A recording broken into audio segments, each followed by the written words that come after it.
김진의 도지쿠쇼에 오신 여러분 반갑습니다. 김진입니다. 전 오늘도 저희 도지쿠쇼 오픈 스튜디오 앞에 나왔습니다. 배드민턴의 안세영 선수가 금메달을 당당하게 목에 걸었습니다. 그런데 여제의 대관식에서 폭탄 선언도 있었습니다. 본인의 부상을 방치한 협회를 향한 그리고 국가대표팀을 향한 불만의 목소리를 내비친 겁니다. 협회와 국가대표팀은 발칵 뒤집혔습니다. 논란입니다. 잠시 후에 전해드리겠습니다. 전 비가 오나 눈이 오나 매일 아침 이곳에서 여러분을 기다리겠습니다. 김지의 도지쿠쇼 지금 라이브로 시작합니다. 잠깐만.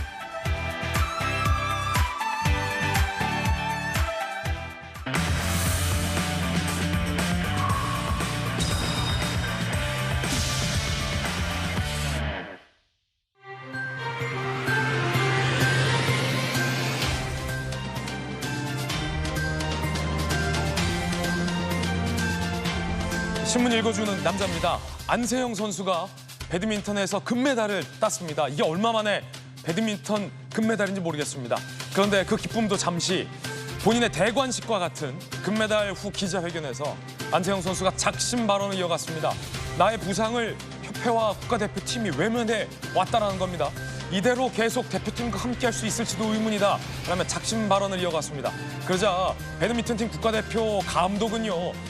예상했던 일이다 라며 인터뷰를 보탰습니다. 잠시 후에 이 논란 일파만파 큰데 전해드리겠습니다. 오늘 조간신문 4가지 키워드 준비되어 있습니다. 함께 보시죠. 먼저 첫 번째 키워드부터 공개합니다. 첫 번째 키워드는 작심. 조선일보가 오면에 썼습니다. 함께 보시죠. 안세영 대관식 날 폭탄 선언. 대표팀과 함께 안 할 수도 있다라는 얘기를 시사했습니다. 부상을 안일하게 생각했다라는 겁니다. 안세영 선수는 무릎 부상을 딛고 이번 금메달을 획득했는데 협회가 안일하게 생각했다라며 폭로를 했습니다. 잠시 후에 상세한 이야기 전해드리겠습니다.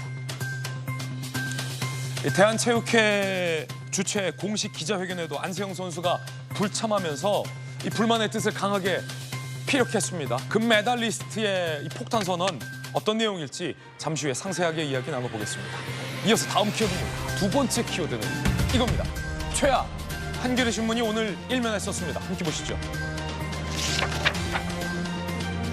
증시 최악의 날이었습니다. 아래 공포, 미국 경기 침체죠. 시총 235조 증발, 코스피 8.77% 폭락, 2,500선이 붕괴됐습니다. 삼성전자도 10%나 빠졌습니다.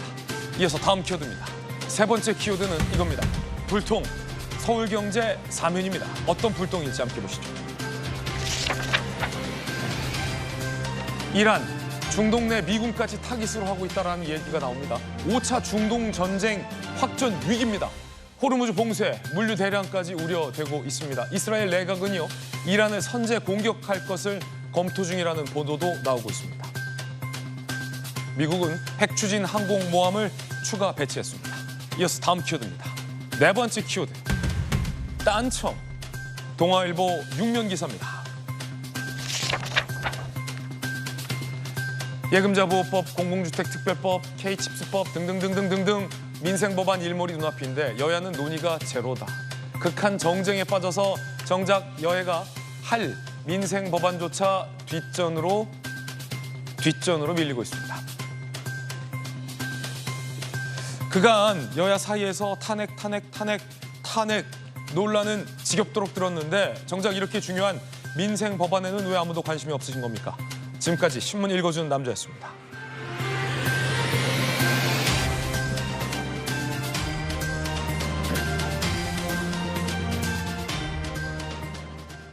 화요일 아침입니다. 오늘 함께하신 분들 소개해드리겠습니다. 검사 출신의 김광삼 변호사님, 그리고 방통위 부위원장을 역임한 기자 출신의 안용환 의원 나오셨습니다. 안녕하세요. 민주당의 명대변인 출신 김유정 의원, 그리고 기자 출신의 최동호 평론가 나오셨습니다. 어서 오세요. 안세영 선수가 금메달을 땄습니다. 기쁜 일입니다. 특히나 개인의 이 무릎 부상을 딛고 획득한 금메달이기에 더욱더 값집니다. 한국 배드민턴이 정말 모처럼 딴 금메달이기에 더더욱 값진 금메달이었습니다. 그런데 안세영 선수가 작심 폭탄 선언을 했습니다. 첫 번째 이야기 지금 시작합니다. 파리의 낭만 드라마 폭탄 선언 대반전. 금메달을 딴 뒤 안세영 선수가 작심 발언했습니다. 그 내용부터 직접 확인해 보시죠. 금메달리스트 안세영, 무릎 부상이 심각했는데 안일하게 생각한 배드민턴 협회에 실망했다. 대표팀을 나간다고 올림픽을 못하는 것은 야박하다. 즉 대표팀을 나가고 개인 자격으로도 출전할 수 있다는 것을 시사했습니다. 협회, 모든 걸 막으면서 자유라는 이름으로 방임해왔다. 금메달 하나밖에 안 나온 것, 돌아봐야 하는 시점이다. 라며 이 안세영 선수, 세계 랭킹 1위입니다. 안세영 선수가 금메달을 딴 직후에 작심 발언을 쏟아냈습니다. 28년 만에 배드민턴이 한을 풀었어요. 안세영 선수가 금메달을 딴 건데 이 이야기를 어쩌면 안세영 선수가 금메달을 딴 뒤에 하리라라고 벼르고 있었는지도 모를 일입니다. 자, 기쁜 일인데 일단은 최동호 평론가님, 안세영 선수의 작심 발언이 그냥 즉흥적으로 나온 발언 같지는 않습니다. 28년 만에 금메달이라 엄청 대단하고 축하받을 일이고 안세영 선수 무릎 부상에도 불구하고 애쓰고 장합니다. 그런데 이 발언을 꾹꾹 마음에 담아뒀던 것도 같아요. 이게 무슨 얘기입니까 다? 자, 먼저 이 안세영 선수의 그 폭탄 발언을 전에 듣고 난 뒤에 저희 느낌을 좀 먼저 말씀드려야 될 것 같은데 뭐 대단하다는 느낌이 들고요. 그리고 먼저 이 속담이 생각이 났습니다. 여인이 한을 품면 온열에도 소리가 내린다. 네, 물론 뭐 여인과 비여인의 문제는 아닌 것 같은데. 예, 그런데 왜 이 말씀을 드리냐면은 안세영 선수가 이 파리올림픽에서 금메달 딸 수 있었던 원동력이 바로 분노였다라고 얘기했어요. 분노, 이 분노를 지난해 항저우 아시안 게임의 직후서부터 가지게 됐고 금메달을 따고 이 정상의 순간에서 이 얘기를 하고 난 뒤에 대표팀과는 더 이상 가기 힘들다라고 얘기를 한 겁니다. 네. 이 마음으로 뛰었다는 거, 이게 무슨 이 서스펜스 드릴러를 보는 복수의 한 장면 같기도 하고요. 어허. 이 안세영 선수 간단하게 말씀드리면은 그 지난해 있었던 항저우 아시안 게임 결승전에서 손희피 선수와 이 금메달을 다퉜죠. 부상을 무릅쓰고 경기를 끝까지 하면서 금메달을 가지고 왔습니다. 그런데 무릎 부상이 있었습니다. 근데 처음에 오진이 있었고 이 오진이 있고 난 뒤에 부상을 무릅쓰고 계속 경기랑 훈련을 뛰면서 부상이 악화됐습니다. 그래서 지난해 말 진단에서는 의사로부터 올림픽 못 뛴다라는 만류까지 받았다고 합니다. 그러면서 그 동안에 안세영 선수는 협회에 전담 트레이너가 필요하다라고 요구를 했는데 협회가 처음에 들어주지 않았고요. 나중에 전담 트레이너를 구했는데 올림픽 앞두고 지난 6월에 계약이 만료되면서 올림픽 앞둔 시점에서 계약 만료로 그냥 이 해직을 시켰다는 겁니다. 아니 그런 일이 있었군요. 자, 그러면은 안세영 선수가 더 이상 선수로서 못 뛸 수도 있다라는 심각한 무릎 부상과 그런 권고를 받았고 협회가 트레이너 좀 구해달라라는 안세영 선수의 요청에 초반에는 좀 늦장 대응을 했다가 그렇습니다. 올림픽 직전에는 또 트레이너 없이 혼자서 그럼 이 부상을 감내해야 했다. 이 트레이너는 전담 트레이너를 얘기하고요. 대표팀 트레이너가 다른 선수들과 함께 이 안세영 선수를 공동으로 같이 이제 치료하게 된 거죠. 이런 과정 속에서 이 안세영 선수 자신에 대한 자신의 그 심각한 부상에 대한 배려와 존중이 없다는 것, 지원이 없다는 것에 대해서 굉장한 실망감을 느꼈기 때문에 이것이 점점 커져서 이 금메달의 원동력이 분노였다라고까지 얘기를 했고요. 또 하나 심각한 얘기는 뭐냐면은 대표팀 훈련 방식과 이 대표팀 운영에 관한 심각한 문제점을 지적했거든요. 네. 이 근육 훈련 프로그램이 1년 365일 똑같았다라고 얘기를 했고요. 대표팀의 훈련 방식이 몇 년 전과 변한 게 하나도 없다라고 지적하기도 했습니다. 그러면서 지금 저 부위가 최 평론가님 지금 저렇게 바로 계속 보시는 부위입니다. 밴드를 둘둘 둘러싼 부위가 부상 부위군요. 그 항저우 아시안 게임 결승전에서 무릎 인대가 끊어지는 부상을 당했거든요. 실제로 이 부상 때문에 이 안세영 선수 올해 초까지 여러 국제 대회에 참가했다가 성적이 좋지 않고요. 심지어 경기 도중 경기를 포기하는 일까지 있었습니다. 아니 저희가 이제 보기만 해도 아픈 것 같은 느낌인데 저런 부상의 선수 보호 문제군요, 결국은. 그렇죠. 그래서 심각한 부상을 안고 있는 선수이지만 세계 정상급, 세계 랭킹 1위인 안세영 선수이기 때문에 협회에서 좀 더 세심한 배려가 네. 필요했던 것은 사실이죠.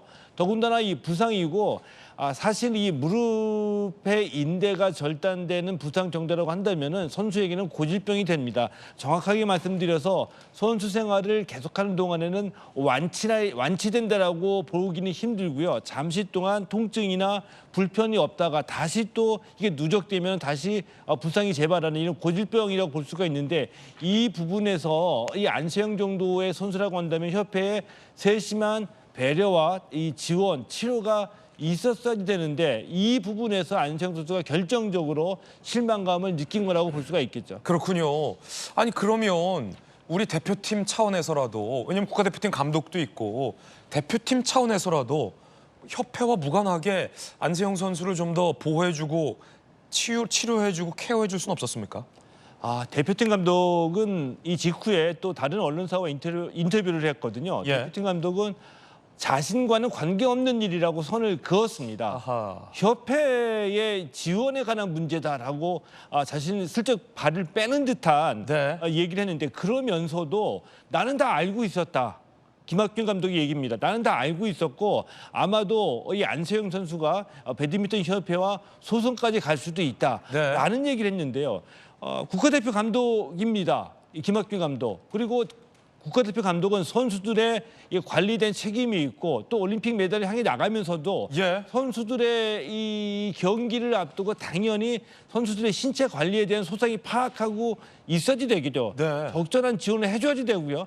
그러면서 나는 다 알고 있었다라고 얘기하면서 나와는 관계없는 일이고 안세영과 협회 간의 일이다라고 발을 빼는 모습은 감독으로서 책임감과 의무감을 다하지 못하는 얘기라고 볼 수도 있겠죠. 그렇군요. 잠시 후에 그 대목은 다시 한번 짚어보겠습니다.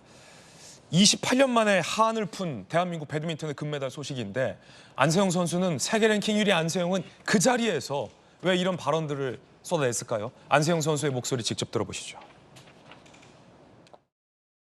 정말 말로 표현할 수 없을 만큼 너무 행복하고요. 어떻게 보면 저의 20대, 10대를 거의 배드민턴만 보냈는데 이 꿈 하나 때문에 보냈는데 이렇게 이루어지니까 정말 분노도 있었고 참을 것 다 참고 환호 뭐 그런 게 다 있어가지고 움츠렸다가 다시 또 포효하고 이런 게 정말 낭만이지 않나 싶은 것 같네요. 운동선수들한테는. 이제 벌써도 기사가 나오고 있겠지만 어쨌든 대처에 대한 그런 게 조금 아쉽게 하고 금메달을 좀 즐기고 난 다음에 한국 가서 제가 자세하게 할 수 있겠고요. 그 말씀이 되게 하기 쉽진 않으셨을 텐데 금메달을 따고 나서는 이 얘기를 꼭 한번 해봐야겠다라고 혹시 생각을 하셨나요? 네, 저도 어떻게 보면은 7년 동안 되게 많은 걸 참고 살았던 것 같아요. 억누르면서 이 목표를 위해서. 아쉬운 부분들이 많이 있었죠. 근데 이 부분까지 보완이 된다면 저는 충분히 배드민턴이든 어떤 스포츠든 더 많은 발전을 이룰 수 있을 거라고 생각을 하고 있기 때문에 조심스럽지만 조금 이야기는 한번 해보고 싶어요. 악착같이 달렸던 이유 중에 하나가 제 목소리에 힘이 좀 실렸으면 좋겠는 바람에 이렇게 정말 힘들게 바쁘게 살았었던 것 같습니다. 결국은 안세영 선수가 터트린 그 이야기를 하기 위해서 악착같이 7년간 참고 달려왔다라는 얘기로도 들립니다. 이 이야기를 금메달 딴 이후에 하겠다. 그래야 스포츠계와 배드민턴계가 발전이 있다. 왜 한국 배드민턴에서 금메달이 내가 딴 하나밖에 안 나왔는지를 생각해야 된다라는 안 선수의 발언은 상당히 묵직해 보입니다. 자, 그렇다면 도대체 안세영 선수가 제기한 문제는 뭘까? 안세영 선수의 부상과 깊은 관련이 있어 보입니다. 안일한 관리가 문제? 지난해 10월 항저우 아시안게임 이후 인대 파열 진단. 12월 짧은 휴식 뒤 투어 파이널에 출전했고 무릎 통증으로 4강에 탈락했습니다. 자, 병원에서 재검진한 결과 올림픽 전까지 회복 어렵다. 수술 대신 훈련에 집중하라라는 권고를 받았고요. 올해 1월 인도 오픈 8강전에서 허벅지 부상으로 또 기권하는 일이 있었습니다. 세계 랭킹 1위였는데 안세영 선수의 이 씩씩한 경기력과 파이팅 그리고 금메달 이후에 이런 아픔과 시련이 있었군요. 몰랐습니다. 안세영 선수 부상을 겪는 과정에서 대표팀에 너무 크게 실망했다. 안세영 선수 얘기는 협회뿐만 아니라 대표팀의 대처에도 문제가 있다라고 분명히 지적을 하고 있거든요. 지난해 아시안 게임에서 금메달 이후에 안세영 선수의 인터뷰도 저희가 한번 다시 들여다봤습니다. 함께 보시죠. 아프지만 그래도 우승할 수 있어서 너무 행복하고요. 지금 좀 많이 힘들지만 그래도 이 기분이 너무 좋습니다. 정신만 바짝 차리자는 생각으로 임했었던 것 같아요. 부상이 왔을 때는 이걸 어떻게 하면 제가 풀어나갈 수 있을까부터 먼저 생각하게 됐고 왜 저한테 이런 과정을 저에게 줄까라는 생각도 좀 많이 하게 됐던 것 같아요. 지난 이미 저 때부터도 부상 때문에 많이 안세영 선수가 힘들어했었다는 것을 알 수 있었습니다. 다시 말해서 대표팀과 협회 양쪽 모두 다 선수의 부상을 안일하게 대응을 했다. 외면해 왔다. 방임해 왔다라는 문제 제기인데 이런 시스템과 이런 무관심 속에서는 어떤 선수도 금메달을 딸 수 없다라는 문제 제기로 보입니다. 그런데 김학균 대표팀 감독의 이 인터뷰 내용이 또 논란이 되고 있습니다. 안세영 선수의 이 폭탄 선언 이후에 대한민국 배드민턴 대표팀 감독이 인터뷰를 한 건데요. 그 내용 함께 보시죠. 앞서 최동호 평론가님 잘 분석해 주셨듯이 김학균 대표팀 감독의 인터뷰 내용도 논란입니다. 예측했던 일이다. 대표팀보다는 협회에 불만을 표현한 거다. 라고 책임을 협회에 떠넘기는 듯한 인터뷰 내용이라 논란입니다. 시스템적인 부분에 대한 불만 표출. 앞으로 국제대회에 개인 자격으로 출전할 수 있을지를 두고 협회와 법정 싸움을 하겠다는 이야기다. 라며 계속 공을 협회로 돌리고 있습니다.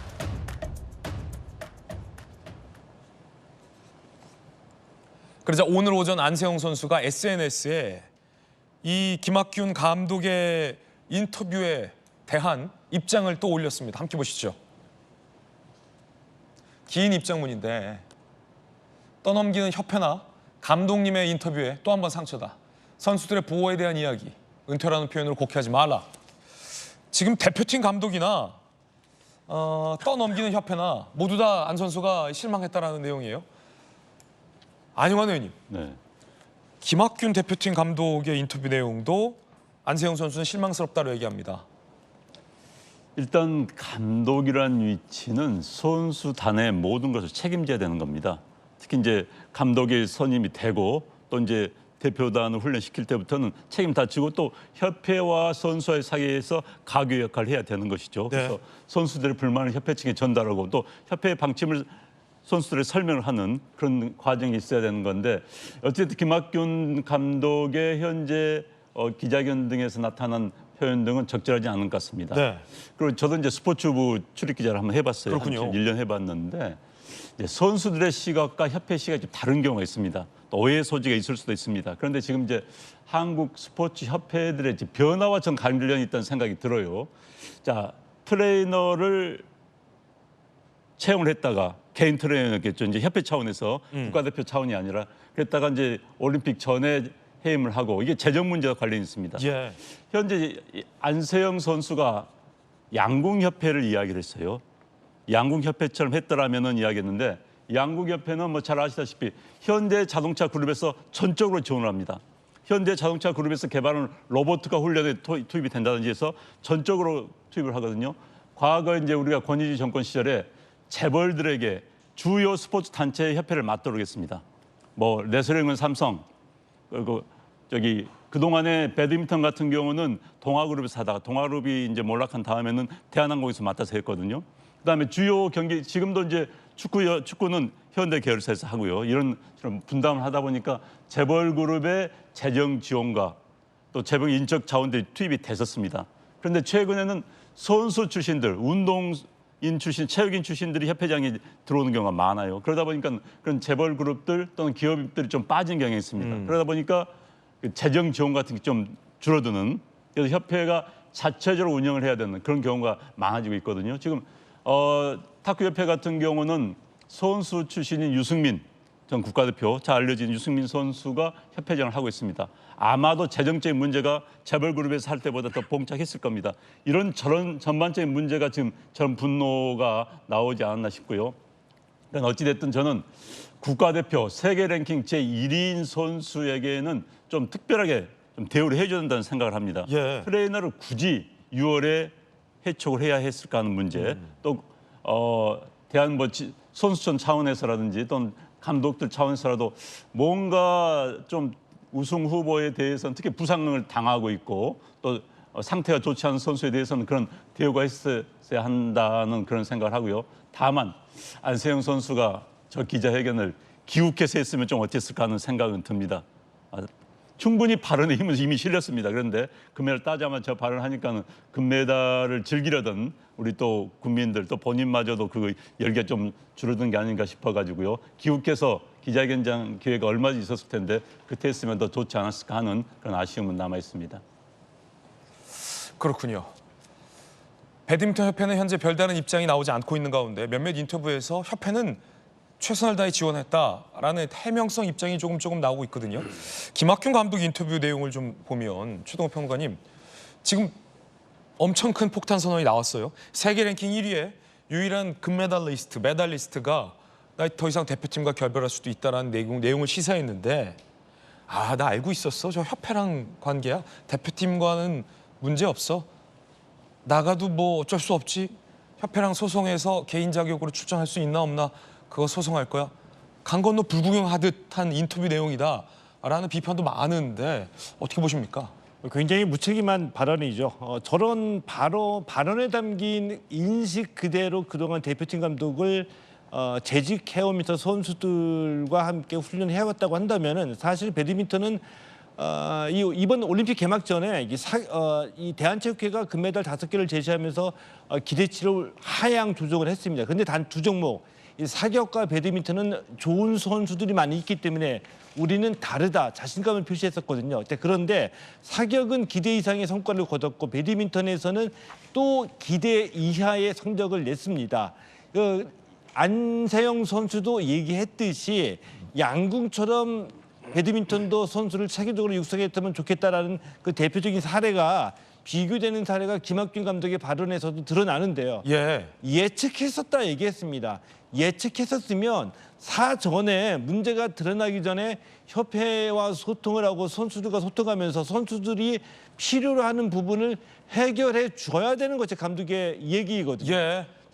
그리고 난 뒤에 이 김학균 감독 시스템적인 부분에 대한 불만을 표출했다라고 하는데 이 감독이라는 한 개인이 아니라 직책으로서 또 직무로서의 감독이 해야 할 일이 시스템 안에 들어가 있는 겁니다. 네. 때문에 선수들의 부상이나 선수들의 훈련 과정에 필요한 부분들을 협회에 요청하고 이 대표팀 훈련과 국제대회 참가에 대한 필요한 것들을 시스템적으로 완성해 나가고 운영하는 것이 대표팀에서는 최종적으로 감독의 권한이거든요. 근데 어떻게 나와는 관계없다라고 얘기를 하면서 예측했었다라고 얘기하는지 도저히 좀 쉽게 이해 가기 힘든 무책임한 발언이라고 얘기를 해야 되겠죠. 우리가 흔히 많이 봐왔습니다. 사고는 발생할 수 있죠. 사고 후에 수습과 대처 방안에서 드러나는 각계 인간에 가는 이 향후 발길은 그동안의 그 인성과 품성, 그 책임의식에 따라서 다 달라질 수 있는데 김학균 감독 저런 발언들은 정말로 실망스러웠다고 말씀드리겠습니다. 네. 금메달리스트 안세영 선수가 협회와 그리고 대표팀과의 부상을 두고 그간의 어떤 마음고생과 갈등이 있어 보입니다.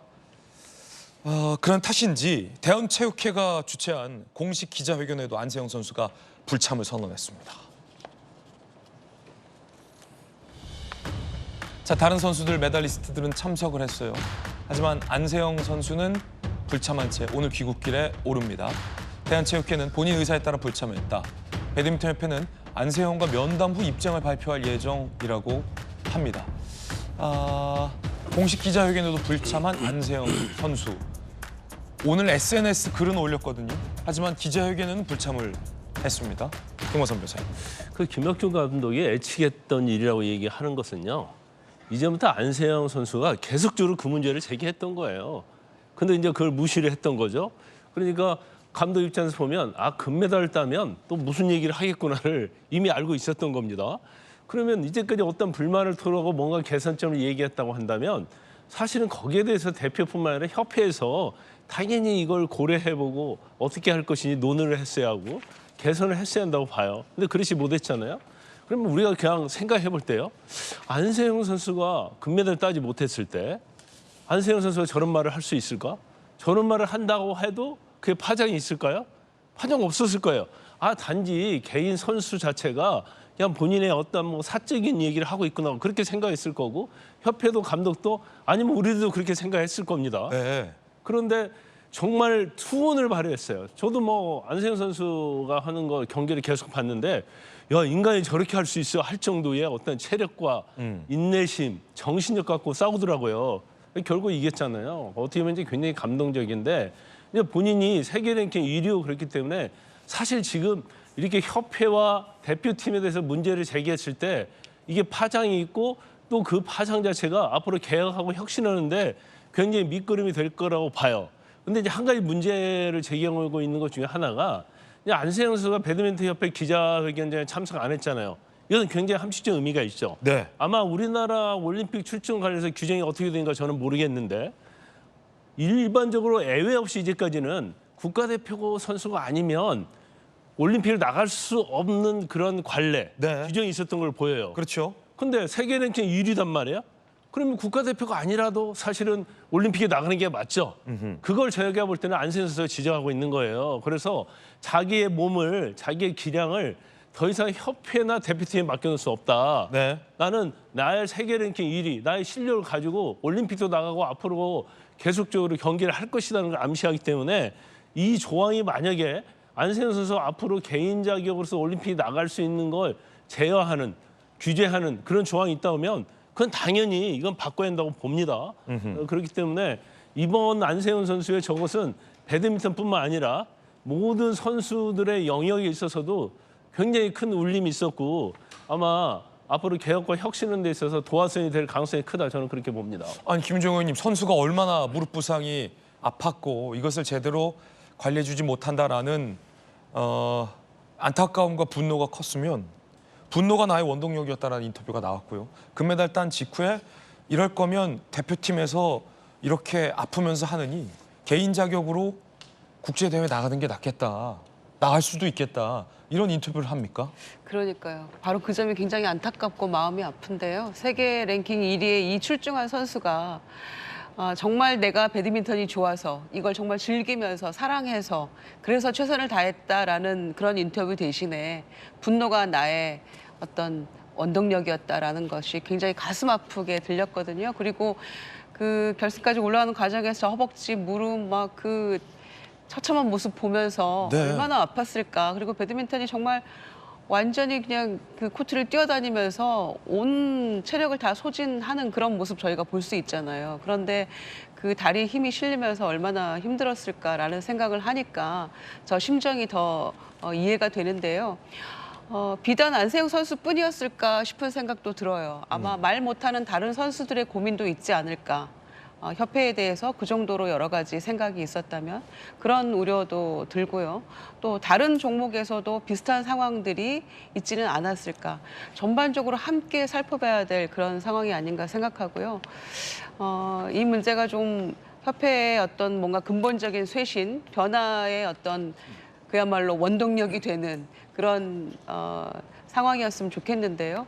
안세영 선수가 앞으로 어떤 결정을 할지 몰라도 국민들은 아마 안세영 선수 편에서 지지하고 응원하지 않을까 생각합니다.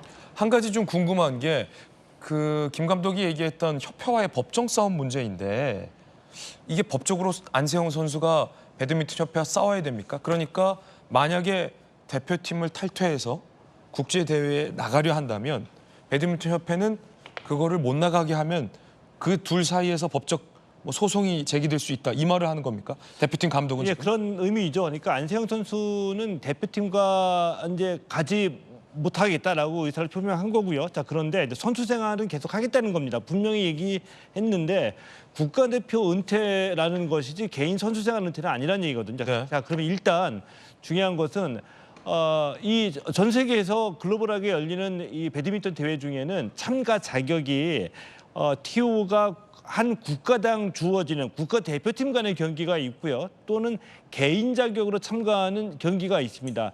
개인 자격으로 참가하게 되는 경기는 당연히 참가할 수가 있겠죠. 하지만 이 국가대표로 참가하게 되는 이 경기에는 안세영 선수에게 참가 기회를 주느냐 안 주느냐는 배드민턴 협회에게 있습니다. 왜냐하면 국가대표 선발 권한이 배드민턴 협회에 있기 때문이죠. 그리고 올림픽과 관계에 대해서는 한 가지 분명히 말씀을 드리고 싶은데 올림픽은 사실 이상과 현실이 따로따로 놉니다.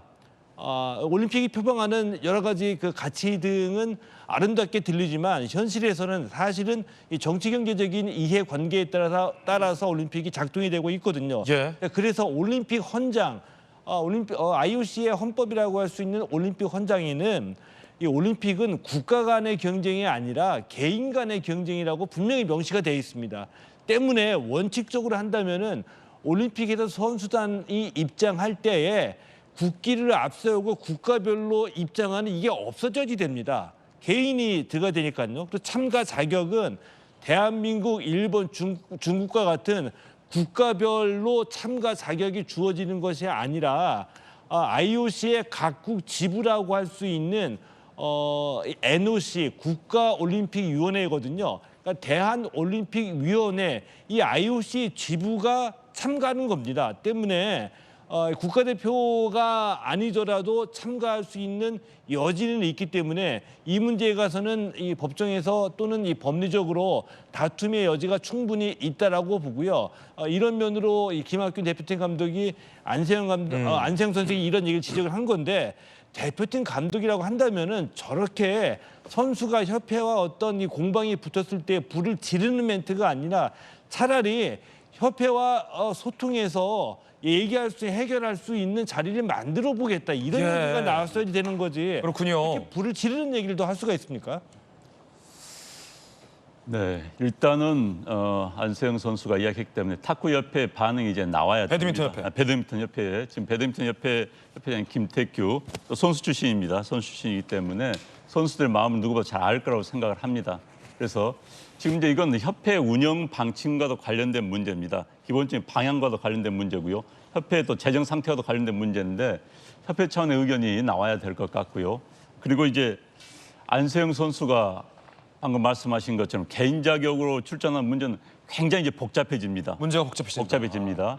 아까 지금 말씀해 주신 것처럼 올림픽이라는 것 자체는 고대 그리스에서 전쟁을 대신해서 정말 그 올림픽 아테네와 스파르타 그러니까 그리스 내 각 국가들이 전쟁을 대신해서 전쟁을 하는 거거든요. 그러니까 근대 올림픽 정신은 자 스포츠가 전쟁이 돼서는 안 된다. 국가 간의 전쟁이 돼서는 안 된다라는 의미로 개인 참여를 이야기하고 있고요. 여러분들 잘 생각해 보시면 월드컵도 마찬가지입니다. 월드컵 때는 지금 우리 안세영 선수가 태극기 앞에 걸고 있죠. 국기를 착용 못하게 합니다. 월드컵 때 저는 월드컵 때 왜 우리나라 선수들이 앞에 국기를 앞에 걸고 자랑스럽게 뛰지 못하지라고 물어봤더니 그건 금하게 돼 있다. 대신 협회, 대한축구협회 기를 여기 달고 하는 겁니다. 여기 뭐 호랑이 문이 있지 않습니까? 그래서 마찬가지로 개인적인 국가 간의 문제가 아닌 개인적인 선수들의 경쟁으로 이제 올림픽 정신은 돼 있는 거거든요. 물론 국기 착용은 합니다만 그런데 이제 이 부분이 안세영 선수가 아주 중요한 문제 제기를 했어요. 올림픽 정신과도 맞물린 문제입니다. 그런데 이제 혹여 저런 문제가 때문에 우리나라 또 우리 스케이트 선수들은 일부는 국적을 떠난 선수도 있지요. 뭐 러시아로 귀한 선수도 있고 중국으로 귀한 선수도 있는데 저는 그런 문제까지 비화되지 않기를 정말 진정으로 바랍니다만 어찌됐든 그러기 위해서는 협회 차원의 근본적인 대책이 나와야 될 것 같고요. 저 선수의 울부짐, 분노 저는 굉장히 놀랐습니다. 안세영 선수가 분노가 이 자리까지 오게 했다. 네. 어린 선수 아닙니까? 우리 기성세대로 본다면 지금 우리 시험 대학생인데 그 어린 선수가 저 이야기를 할 정도라면은 그 분노의 원인에 대해서는 기성세대가 고민을 해봐야 되는 겁니다. 오죽했으면 사실 운동밖에 모르는 선수들 아닙니까? 그럼 그 선수의 순수한 마음을 이해해 줬으면 하는 바람이고요. 그리고 목소리를 높이기 위해서 저 자리에 왔다. 참 저도 같은 안심입니다만은 좀 안타깝습니다. 안타깝고요. 아무튼 안세영 선수의 고민이 해결될 수 있기를 기대해 봅니다. 네. 자, 그런가 하면 여성 복싱에서 이매지 선수가 아쉽게도 금메달, 은메달 확보에는 실패했지만 그래도 값진 동메달을 획득했습니다. 소감 들어보시죠. 저는 제가 이긴 줄 알았거든요. 이겼다고 생각했는데 져가지고 많이 아쉬웠어요. 늦은 시간까지 봐주셨는데 좋은 결과를 내지 못해서 조금 아쉽지만 그래도 사람들의 응원 덕분에 힘내서 했던 것 같습니다. 태어나서 내가 이렇게 많은 사람들의 응원을 받아볼 수 있을까라는 생각을 많이 했고 그래서 조금 더 감사했던 것 같아요. 한국 복싱을 어떻게 보면 뭐 침체기라고 하는 사람들도 있는데 이번 메달로서 또 복싱계 희망이 될 것 같아요. 제가 이번에 성적을 내므로써 복싱하는 사람들이 많아지면 수준도 올라갈 거라고 생각하거든요. 제가 4년 뒤면은 30이거든요. 만 나이로 하면 29인데 저도 몸 관리 잘해서 오랫동안 하고 싶어요. 제가 LA 올림픽까지 뛸 수 있으면 좋겠습니다. 이 준결승에서 판정패를 당했습니다. 이매지 선수가 얘기했듯이 본인도 이긴 줄 알았다라고 얘기하고 보는 저희들도 이매지 선수가 이긴 줄 알았는데 판정은 이매지 선수의 패배로 판정패가 나온 겁니다. 하지만 한국 복싱, 여자 복싱 역사상 최초의 동메달을, 값진 동메달을 걸었습니다. 이매지 선수 참 장하고 고생 많았습니다. 본인이 얘기했던 것처럼 또 앞으로의 더 좋은 기회가 있을 거라 생각됩니다. 그런데 이매지 선수에게 다름 아닌 북한 선수가 응원을 건넨 사실이 뒤늦게 공개됐습니다. 함께 보시죠. 파리올림픽 여자 복싱 54kg급 준결승 전 선수촌 웨이트장에서 북한의 복싱 국가대표 동메달리스트죠. 같이 나란히 동메달을 받게 된 동메달 동지입니다. 동메달 동지. 북한이 쓰기 좋아하는 표현이잖아요. 동지. 방철미 선수가 이 둘만 있을 때 이제 취재진이나 기자가 없을 때 보는 눈이 없을 때 이렇게 얘기했어요. 이매지 선수 힘내라. 너 힘내라. 그러자 이매지 선수가 언니도 힘내세요 라고 얘기를 했다는 겁니다. 시상대 더 높은 곳에 올라가고 싶었다. 원하는 그림이 안 나와 아쉽다라고 얘기했지만 내일 값진 동메달의 동반 시상식으로 이매지 선수와 북한의 방철미 선수가 나란히 오르게 됩니다. 이것만으로 큰 의미가 있는데 야, 김유정 선수님, 김유정 의원님 선수. 이제 다 선수로 보여요. 선수입니다. 어느 종목을 붙일까? 근데 북한 선수들이요. 사실은 제가 이제 북한을 오래 취재했잖아요. 다른 프로그램에서 북한 이제 취재한 기자로서 출연하고도 있는데 이제 만나러 갑니다 해서 북한 선수들이 이 카메라에서 우리 선수들에게 특히 유독 대한민국 선수들과 대한민국 언론들에게 쌀쌀맞은 태도가 나와서 참 얄밉기도 하고 왜 그러나 싶은데 북한 선수들이 뒤에서 그렇게 감시를 받고 그렇게 교육을 받고 세뇌를 받고 철두철미하게 이 대한민국 선수들과는 접촉을 상부에서 금지하고 있기 때문이잖아요. 그렇죠. 그런데 그럼에도 불구하고 북한의 방철미 선수는 선수 대 선수로서 사람 대 사람으로서 동료 대 동료로서 이매지 선수가 어떻게 이 자리에 올라왔는지를 북한의 방철미를 아는 거예요. 그래서 너 힘내라 라는 그 따뜻한 응원의 한마디와 덕담을 카메라가 없는 곳에서 던진 걸로 보여요. 그 보도를 보면서 참 마음이 따뜻해지기도 하고 또 한편으로는 안타까운 마음도 있었어요. 네. 북한하고 지금 굉장한 그 긴장의 수위가 높아지고 있는 상황이잖아요. 그래서 아마 더 철저하게 외면해라 그런 지침을 받지 않았나 싶거든요. 그래서 선수들이 뭐 많은 취재진의 질문에 답도 안 하고 그냥 빠져나가는 그런 모습들을 순간순간 목도할 수 있었는데 특히 이 방철미 선수와 이매지 선수의 인연은 그 항저우 아시안 게임에서도 또 서로 함께 붙었었고 그때 방철미 선수가 또 이겼었잖아요. 그래서 아마 또 그때 인연이 있기 때문에 서로 아마 서로 눈빛을 교환하면서도 언론이 보고 있는 가운데에서든 어떤 표시를 못했던 게 아닌가 싶은데. 아까의 저 대화는 어떤 의미가 있냐면 또 김정은 의원님 제가 깜빡하고 소개해놓고 깜빡했는데 네. 둘 다 이제 승부를 앞두고 있었던 거예요. 동메달을 획득한 상태에서 둘 다 한 판의 승부를 남기고 있었고 둘 다 이기게 되면 금메달에서 만나죠. 방철미와 이매지와 방철미가 남북이 금메달을 놓고 만나게 되는 그 직전에서 야, 너 힘내라. 방철미, 북한의 복싱 영웅 방철미가 이매지에게 너 힘내라. 이기고 올라와서 나도 이기고 올라갈 테니까 서로 만나자. 그렇죠. 그 의미였는데 네. 둘 다 졌어요. 아쉽게도. 그 3, 4위 모두 동메달을 주잖아요. 복싱은. 그래서 아마 같이 시상대에 내일 올라간다 그런 이야기인 것 같은데 이매진 선수가 본인이 마음속으로 정한 슬로건이 파리 하늘에 태극기 휘날리는 것.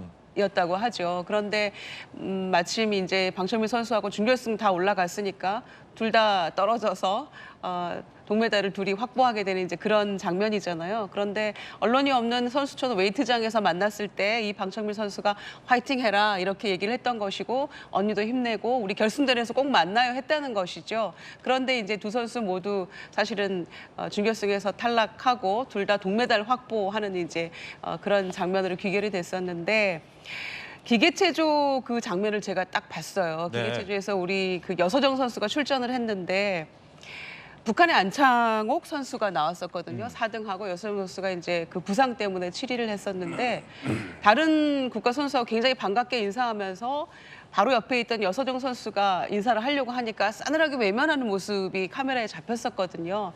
이제 그럴 정도로 서로 그 지침하에 이렇게 움직이고 있구나. 그렇게까지 외면할 필요 있을까? 이제 이런 마음이 저희는 들잖아요. 그러나 또 한편으로 보면은 탁구 메달리스트들은 시상대회에서 함께 셀카 찍는 또 모습도 네. 있었거든요. 그러니까 정말 재기발랄한 청춘들인데 남과 북의 이 이념에 가로막혀서 선수들이 언론이 보이는 가운데에서는 정말 본인들의 마음을 제대로 표출하지 못하고 있는 게 아닌가 하는 그런 안타까움이 있습니다만은 뭐 스포츠 정신으로 다져진 선수들이고 또 언론이 없는 가운데에서는 이렇게 따뜻하게 서로 위로하고 용기를 주는 말을 주고받았다는 점에서 굉장히 훈훈한 그런 이야기가 아닌가 생각합니다. 최동호 평론가님, 제가 우리나라로 망명한 귀순한 북한의 외무성 고위급 관료에게 들었어요. 그 외무부 북한의 외무성 고위급 관료가 저한테 뭐라고 얘기했냐면 선수들에게 북한 보위부에서 엄단을 한다는 거예요. 지침을 내린다는 거예요. 절대 남한 선수들이랑은 접촉하지 마라. 그리고 상대를 기선제압하는 눈으로 째려봐라라는 지침을 내린다는 거예요. 그런데 유독 예외가 있는데 메달을 딴 북한 선수들이 메달을 땄을 때에는 그때는 선수들에게 조금의 자유와 여유를 준다. 시상대에 오른 북한 선수들, 메달을 획득한 선수들은 조금씩 우리 선수들과 대화도 건네고 싶고 셀카도 찍고 그게 사실은 북한 선수들 마음인데 어린 선수들이잖아요. 그거를 못하게 북한 당국이 그렇게 규제하고 강요하고 지침하고 억압하고 방철민 선수가 항저우 게임에서는 이매지 선수와 만났는데 이매지 선수는 패했고 방철민은 이겨서 금메달을 걸었죠. 그리고 다시 만났으니까 얼마나 애틋하겠어요. 그렇죠. 근데 일단 해주신 말씀 그대로 일단 이 선수단, 북한 선수단의 이 대외적인 활동과 언행은 철저하게 통제되고 지침을 받는다. 그럼에도 불구하고 우리 역사적으로 보면은 이 북한 선수들도 이 공개적으로 하는 얘기는 통제된 얘기라고 봐야 됩니다. 그래서 놀라운 얘기들이 너무나 많았어요. 북한의 첫 번째 올림픽 금메달은 72년 미넨 올림픽에서 나왔거든요. 사격이었는데 이 금메달 리스트가 적의 심장을 겨누는 심정으로 쐈습니다. 이렇게 얘기해서 전 세계를 깜짝 뒤집었고요. 우리 인천에서 열렸던 아시안 게임에서 북한의 역도 선수 우리 수령님이 가르쳐 주신 대로 뭐 달걀에 사상을 주입하면 이 달걀로 바위를 깰 수도 있다. 이런 얘기해서 또 깜짝 놀라게 했고 마라톤 선수는 결승점에서 수령님이 두 팔을 벌리고 기다리신다는 거를 생각하고 달리니까 힘이 전혀 안 들었다. 이런 얘기를 했습니다. 그런데 이건 다 공식적이고 방송용이고 이번에 이 권투에서 얘기처럼 인간적으로 공개되지 않은 곳에는 저런 것이 오고 갈 수 있다는 건데 70년대 그렇게 남북 경쟁이 심했던 70년대에도 대표적으로 이 북한과 남한 선수가 만나면 이 격렬하게 서로 터부시하고 경쟁한다는 걸 보여줘야지 됐는데 그 속에서도 우정이 싹 텄습니다. 네. 그래서 대표적으로 이회택 감독이 이산 가족이거든요. 90년대에 평양에서 남북 통일 축구가 벌어졌을 때 이회택 감독과 북한의 그 축구 스타 박두익 감독이 서로 선수 시절에 그렇게 으르렁거렸는데 이회택 감독이 이산 가족이었다는 것을 알고서 박두익 감독이 주선을 해가지고 수소문해서 아버지를 찾아가지고 평양에서 서로 만날 수 있게 주선해주기도 했었죠. 근데 인간적으로 안 보이는 곳에서는 선수들끼리 그렇게 정이 싹 틉니다. 그렇군요. 자, 그런가 하면 사격에서 조영재 선수가 깜짝 은메달을 땄습니다. 그런데 조영재 선수는 군 복무 중입니다. 메달을 올림픽에서 획득하게 되면 군에 입대하지 않은 선수는 군역의 의무가 면제되지만 군에 복무 중인 선수는 바로 조기 제대가 가능합니다. 그런데 이 조영재 선수는 만기 전역하겠다. 라고 은메달 소감을 밝혔습니다. 이 얼마나 대단합니까? 근데 또 말년병장이에요. 전역이 얼마 안 남았어요. 한 달밖에 안 남았어요. 그래도 뭐 군대 가봐서 다 알겠지만 저도 말년병장들이 전역 날짜만 세고 있거든요. 군 복무 자체도 보람있고 좋지만 그래도 가정의 품으로 돌아가고 사회로 돌아가고 싶은 것이 군인들의 심리인데 이 대표 선수들은 달라요. 조영재 선수, 말년병장 깜짝 은메달 땄어요. 25m 속사권총 분야에서 은메달 획득. 사상 첫 메달입니다. 속사권총 분야에서. 국군 체육부대 소속의 말년병장. 전역 예정일은 9월 19일. 얼마 안 남았어요. 복무 거의 다 했어요. 그래도 조기 전역 가능한데 만기 전역하겠다. 라고 소감을 밝혔고요. 한국 사격이 금메달 3개, 은메달 3개. 역대 최고 성적을 내는데 말년병장 조영재도 한몫을 든든히 했습니다. 공군 장교 출신의 안영환 의원님, 얼마나 이 좀 뭐랄까요, 대견하고 기특합니까? 아, 정말 사실 저런 표현하고 저런 말하기 쉽지 않거든요. 쉽지 않죠. 네. 그런데 이제 집안에 내력이 있는 것 같습니다. 우리 조영재 선수는 아버지가 네. 군 준위 출신으로 30년을 근무하고 퇴역하신 군인 집안이네요. 네, 군인 집안입니다. 그러니까 예. 아버지의 영향이 컸겠지요. 그 제복에 대한 자부심이 유달리 컸었던 것 같습니다. 그리고 이제 또 하나는 군대에 들어가면 동료애가 생깁니다. 같이 있던 동료들, 아마 이제 국군 체육부대 내에서도 같이 훈련받고 활동을 했던 그 동료들이 있을 거 아닙니까? 그렇죠. 국군 또 체육부대 동기들이 있습니다. 동기들. 그러니까 동기들 앞에 야, 나는 그래도 이번에 메달 땄는데 너는 뭐 올림픽 종목이 아니었고 또 선수를 출전을 못해서 메달 못 땄기 때문에 그대로 있을 거 아닙니까? 그러면 미안한 감도 있을 겁니다. 그렇군요. 왜냐면 의리죠, 일종의. 동기들의 의리. 그러니까 본인은 먼저 나갈 수 있어도 야, 동기들 두고 말이야. 내가 뭐 올림픽에서 메달 하나 땄다고 먼저 나갈 수 있어? 아마 이런 겸손함, 또 이런 의리 이런 게 작용하지 않았을까 싶습니다. 어찌됐든 참 대견합니다. 특히 이제 속사권총 우리가 전혀 기대를 하지 않았던 부분이에요. 정말 기대하지 않던 부분에서 의외의 은메달이 나왔고 정말 금메달 이상으로 값진 그런 메달입니다. 그렇기 때문에 큰일 해주었고 게다가 또 기자회견장에서 또 국민들의 가슴 울리는 좋은 말 해줘가지고 네. 더 대단한 젊은이다 이런 말씀을 드리고 싶습니다. 대단한 젊은이 조영재의 소감 들어보시죠. 은메달 딴 직후의 소감입니다. 감사합니다.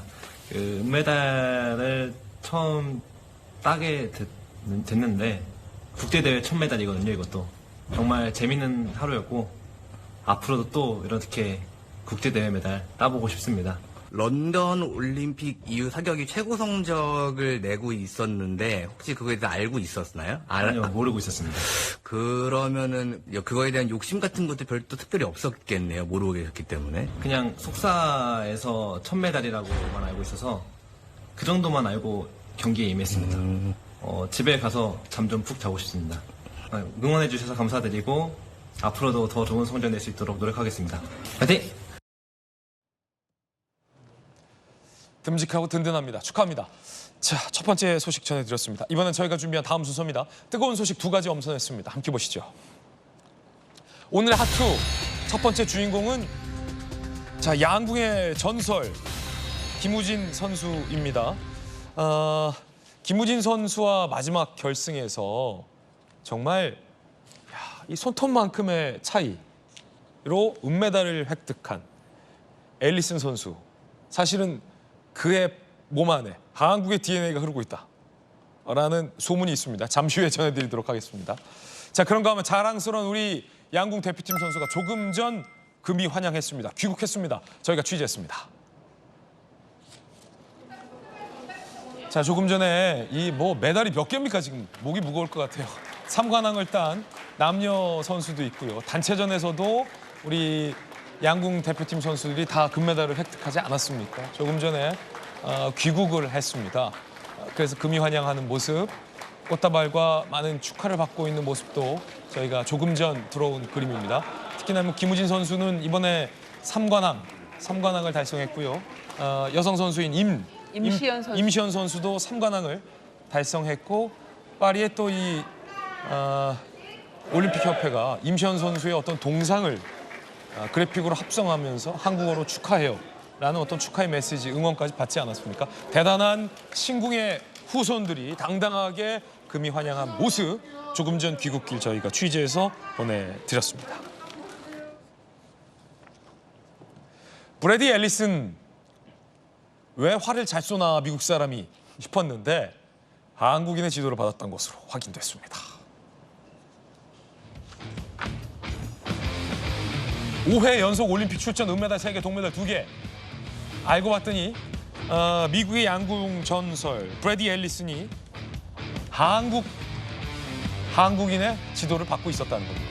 이기식 감독이요. 미국 양궁 국가대표팀 이기식 감독. 과거 양궁 선수로도 활약했고요. 2006년부터 미국 대표팀의 지휘봉을 잡고 있습니다. 브래디 앨리슨, 이기식 감독님은 기술적 지식뿐 아니라 내가 한 사람으로 성장하는 걸 도왔다. 영원히 감사할 것이다. 멘트가 벌써 한국 스타일이잖아요. 어쩐지 브래디 앨리슨이 약간 한국 아저씨 느낌이 좀 많이 났거든요. 그러니까 이 앨리슨은 이 양궁을 통해서 친한파가 된 거죠. 그렇죠.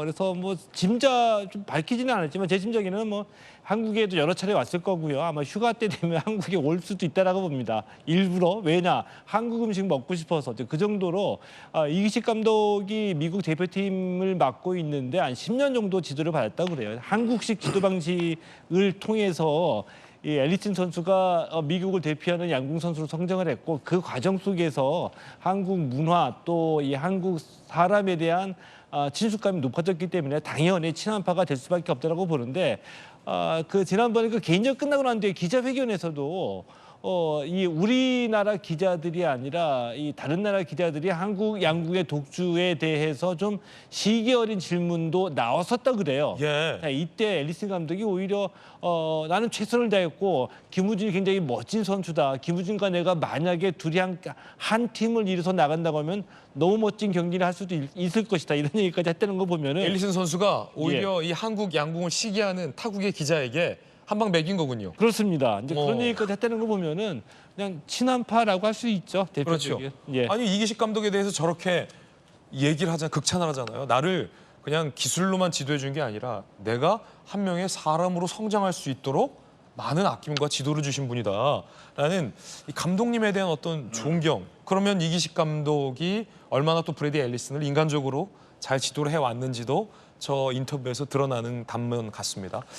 왜 이렇게 미국 사람이 잘 쏘나 했더니 미국 아저씨가 역시 우리 한국인 감독 밑에서 지도 편달을 받았습니다. 그런가 하면 이 앨리슨 선수와 김우진 선수가 결승전에 같은 대기실을 썼던 것으로 알려져서 그 장면이 화제가 되고 있습니다. 보는 사람들은 야 굉장히 숨 막히는 대기실이다 라며 놀라움을 표현했다고도 하는데요. 함께 보시죠.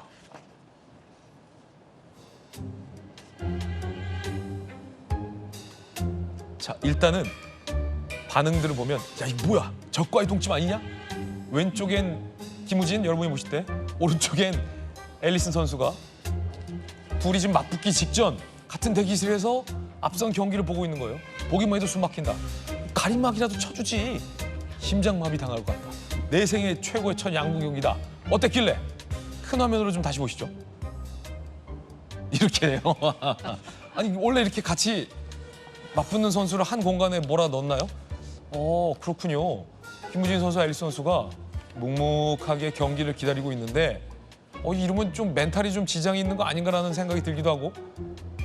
김정호 의원님, 네. 결승 직전에 같은 방에 몰아넣기 있기 없기? 없기죠. 없기죠. 이건 국룰인데. 네, 와 얼마나 서로 어땠을까 싶어요. 감정이 뭐 짐작도 잘 안 되는데 네.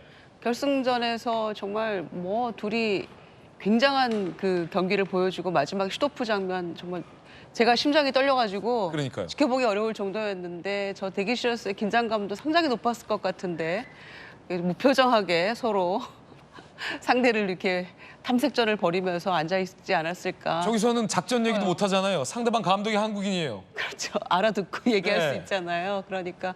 근데 지금 이기식 감독님뿐만 아니라 전 세계 양궁팀이 한 10개 이상의 팀이 한국인 감독이라고 해요. 이번에 출전한 팀도 7개인가 8개가 또 한국인 감독이고 그래서 한국 양궁 제대로 배우려면 이제 한국인 감독이 아니면 안 된다 이런 얘기까지 나올 정도긴 합니다만은 대기실에서 긴장감은 저랬습니다만은 끝까지 정말 멋진 승부를 승부를 보여줬고요.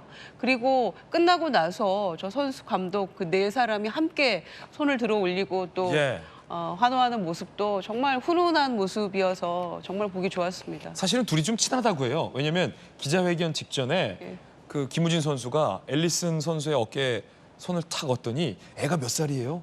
라고 물어봤다는 거예요. 김우진 선수도 이제 결혼을 해서 아이가 있는 것을 알고 있는데 애기 아빠들끼리 대화, 아저씨들끼리 대화예요. 마이크 켜준지 모르고. 그러니까 앨리슨 선수가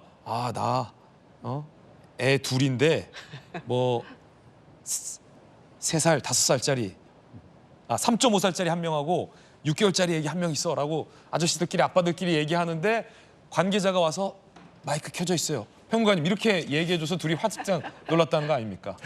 둘은 원래 친한 사이. 그러니까 아까 뭐 남북한 선수들도 자주 만나게 되면 정이 싹 트는데 앨리슨 선수는 한국인 감독 밑에서 10년 지도받았고요. 우리 선수들하고도 이전에 그러니까 이 4강전에서는 김재적 선수를 떨어뜨렸잖아요. 한국에서는 한국 킬러로 유명한 선수거든요. 그러니까 얼마나 많이 만났고 서로 이 사적으로는 친했겠습니까? 뭐 지금 또 떠오르는 상상인데 이 남자 개인전 이 결승전에서 은메달 따내고 난 뒤에 그날 밤에 아마 앨리슨 선수 뭐 소주에다가 뭐 해장탕 하나 시켜고 이렇게 먹지 않았을까 이런 생각이 들 정도로 우리 선수들에게는 친숙하고 이제 한국적인 매력을 지닌 선수라고 볼 수 있겠죠. 아빠들끼리 만나면은 또 비슷한 또래 아빠들끼리 만나면은 꼭 물어보는 질문이 저거거든요. 애가 몇 명이에요? 애 몇 살, 몇 개월이에요? 그래서 아유 그러면 힘들겠네 서로 재활용쓰레기 버리면서 그런 경우 많이 있잖아요. 한국 아빠들끼리. 많이 있죠. 이제 공감대를 형성하는 주제가 있어야지 대화가 이루어지는 거 아니겠습니까? 아마도 이제 김우진 선수는 앨리슨이 유부남이고 애가 일단 알기 때문에 공감대 형성하기 위해서 그랬다는 생각이 들고요. 또한 이 세계 탑 클래스 선수들은 경쟁자들이 있습니다. 10년, 20년간 경쟁자들이 있는데 아마 김우진 선수에게는 앨리슨이 그동안 계속 세계 탑인 한국 양국에 도전하는 남자 선수는 거의 유일한 선수. 그렇기 때문에 아마 오랫동안 만나왔고 경기에서 만나왔기 때문에 또 친근감이 들었을 거예요. 그다음에 이제 스포츠 가운데 이런 게 있습니다. 몸을 붙대고 싸우는 그 스포츠에는 친해지기 좀 어려운 게 있어요. 그러나 도구가 끼어 있는 스포츠는 그렇게 심하지가 않습니다. 그렇군요. 그러니까 축구하고 야구도 다른 거예요. 그리고 또 하나는 이제 이렇게 이 양궁 같은 경우는 점수를 내기 때문에 내 실수라는 게 명확하지 않습니까? 상대가 최선을 다할 뿐이고 난 나의 최선을 다할 뿐이기 때문에 그런 적대감이 그렇게 심하지 않다고 그래요. 그런데 아무튼 저런 모습 참 좋았고 앨리슨 선수가 인기 있을 만합니다. 제가 보니까 얼굴도 잘생기고 태도도 멋지고 하니까 한국 선수들에게 참 인기가 있을 만하고 그런데 그렇다 하더라도 한국 양궁은 당분간은 넘지는 못할 것 같아요. 뭐 양궁이 그렇다는 거 아십니까? 뭐 축구를 이렇게 이야기를 해요. 축구장에 22명의 선수들이 엄청나게 열심히 뛰다가 결국은 독일이 우승하는 게임이 축구라고 하면은 양궁장에 수많은 국가가 나와서 화를 무지하게 쏴대지만 결국은 한국이 우승하는 게임 이런 말이 나올 정도로이기 때문에 뭐 우리 한국 선수들 대단하고요. 앨리슨 선수에게도 박수를 보냅니다. 그런 말도 있다고 해요. 김우진을 이기려면 10점밖에 없는데 불가능한 11점을 쏘거나 차라리 김우진을 쏴야 이길 수 있다라는 농담이 있다고 할 만큼 대단한 경기력을 보여줬습니다. 자, 올림픽 소식 짚어드렸고요. 최동호 스포츠 평론가 여기서 인사드리겠습니다. 감사합니다. 고맙습니다. 뜨거운 소식 함께하고 있습니다. 두 번째 소식 만나보시죠.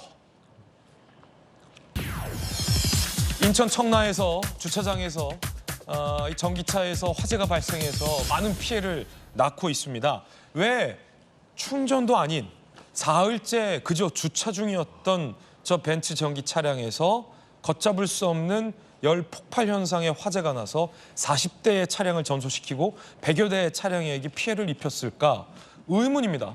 그런데 저 화재가 난 전기 차량의 배터리가 알고 봤더니 리콜 전력이 있었던 중국산 배터리인 것으로 드러났습니다. 리콜 전력 배터리. 벤츠 전기차 세단 사고 차량 중국산 배터리를 탑재했던 것으로 드러났습니다. 그런데 그 배터리는 2021년 3만여 대에 리콜을 했었던 안정성 논란이 있었던 배터리였습니다.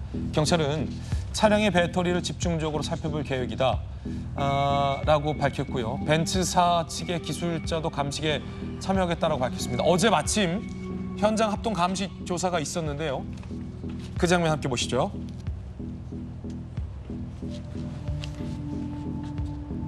자, 이렇게 문제의 B사 벤츠 차량을 지하 주차장 밖으로 드러내고 있는데 김광삼 변호사님, 지금 굉장히 처참하게 완전히 폭발을 해 있고요. 저 배터리가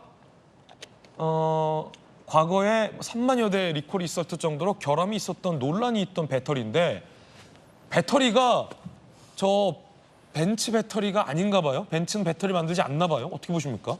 이제 자동차 제조업체가요. 배터리 자체는 생산하지 않습니다. 그렇군요. 그래서 이제 배터리만 전문적으로 생산하는 업체들이 있어요. 우리나라도 뭐 아주 유명 업체, 삼성 SDI랄지 뭐 엔솔이랄지 많은 업체가 있죠. 근데 저 벤츠사에서 쓰는 배터리는 그 중국 업체의 배터리를 썼다고 그래요. 그래서 이제 배터리 종류도 많이 있습니다. 뭐 MCN이랄지 여러 가지 종류가 많이 있어요. 근데 이건 MCN이라고 그럽니다. 그래서 망간, 니켈, 코발트로 만든 배터리라고 하는데 네. 지금 약간 지금 국가수도 마찬가지로 경찰에서도 지금 판단하기 어려운 부분이 뭐냐면 이제 배터리가 충전할 때 과충전됐다랄지 아니면 운전 중에 어디 충격을 받았다랄지 아니면 운전 중에 이것이 굉장히 발열 현상이 있어서 음극재와 양극재가 있거든요. 근데 이게 어떠한 뭐 색달할지 뭐 충돌이 있었을 때 생기는데 이게 59시간 동안 그냥 주차해놨다는 거예요. 그게 미스터리잖아요. 그러면 결과적으로 저것이 과연 배터리에서 발화가 된 건지 네. 아니면 다른 문제가 있는가 봐야 하는데 사실은 배터리 말고는 다른 기관에서는 발화돼서 이게 문제될 여지는 없거든요. 그래서 현재 이제 우리가 완전히 전 세계적으로 전기차가 진화 중이거든요. 네. 근데 그중에 제일 중요한 부분이 배터리인데 배터리가 지금 완벽하지는 않아요.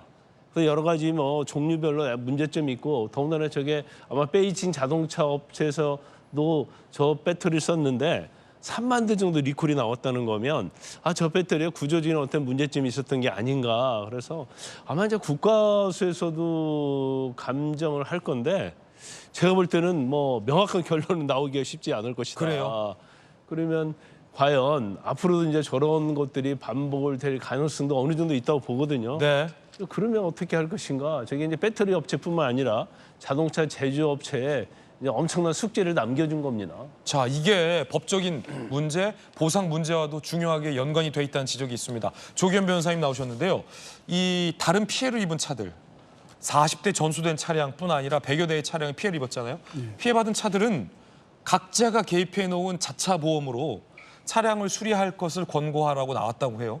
그러면 각각의 보험사들은 그 발화 차량에 가입돼 있는 보험사에게 구상권을 청구하는 방안이 검토되고 있다고 하는데 저 보험사는 이게 화재의 이유가 차량의 결함인지 배터리의 결함인지 여부 등도 구분해야 된다, 규명해야 된다 뭐 이런 얘기가 있더라고요. 보상 문제도 상당히 복잡할 것 같아요.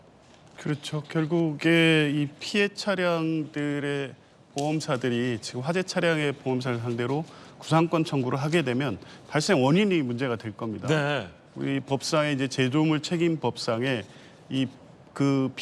원래 화재 발화 차량에서 피해가 확대됐기 때문에 제조물 책임법이 적용이 되는데 이 원인 관계 규명이 쉽지가 않습니다. 지금까지 간혹 있었던 전기차 화재 사건 내지 또 전기차의 배터리 하자를 상대 문제로 한 손해배상 소송에서 하자에 대한 입증이 쉽지가 않아서 패소한 경우들이 많이 나오고 있거든요. 그렇군요.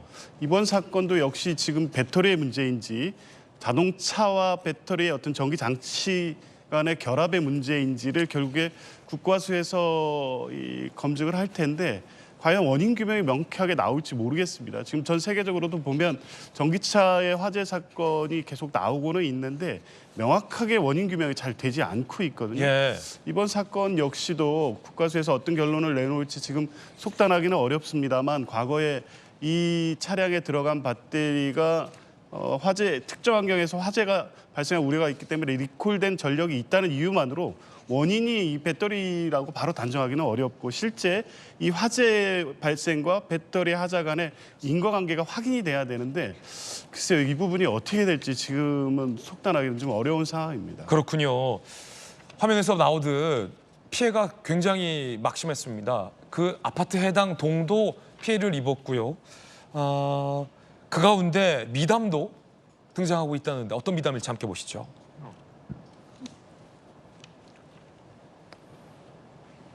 인근에서 세차장을 운영하고 있는 분의 사례가 감동을 주고 있습니다. 김영호 세차장 운영. 다른 세차장에서 화재 피해라는 이유로 80만 원을 달라고 했다라는 세차비 말을 듣고 무료 세차하기로 결정을 했답니다. 이틀 매출 600만 원을 포기하고 세차 봉사에 나선 인근 세차장 사장님도 나왔습니다. 순댓국집을 운영하는 인근의 김도희 사장님, 휴무일이지만 직장인 친구 2명까지 불러 순댓국 300인분을 준비했다. 피해 아파트 주민 박 씨, 새삼 이웃의 정을 온몸으로 느꼈다. 복구 작업이 끝나면 주민들도 잊지 않고 보답할 생각이다. 라는 훈훈한 미담도 나오고 있습니다. 이게 또 한국인의 정이죠. 자, 이번엔 저희가 준비한 다음 이야기 전해드리겠습니다. 조금 심각한 이야기를 전해드려야 될 것 같아서 마음이 무겁습니다만 명문대생들이 동아리를 만들어서 자기들끼리 집단으로 마약을 투약하고 유통해온 사실이 적발됐습니다. 이들은 호화스러운 호텔, 차량 등을 내세워서 각종 대학생들을 현혹하기까지 했습니다. 그 이야기 지금 시작할 텐데 어쩌다 마약이 우리 아이들에게 이렇게 가까워 왔는지 깜짝 놀랐습니다. 함께 보시죠. 명문대 연합동아리 어쩌다 마약의 길로, 마약의 소굴이 된 명문대 동아리. 검찰이 이 사건을 수사하고 수사 결과를 밝힌 겁니다. 함께 보시죠.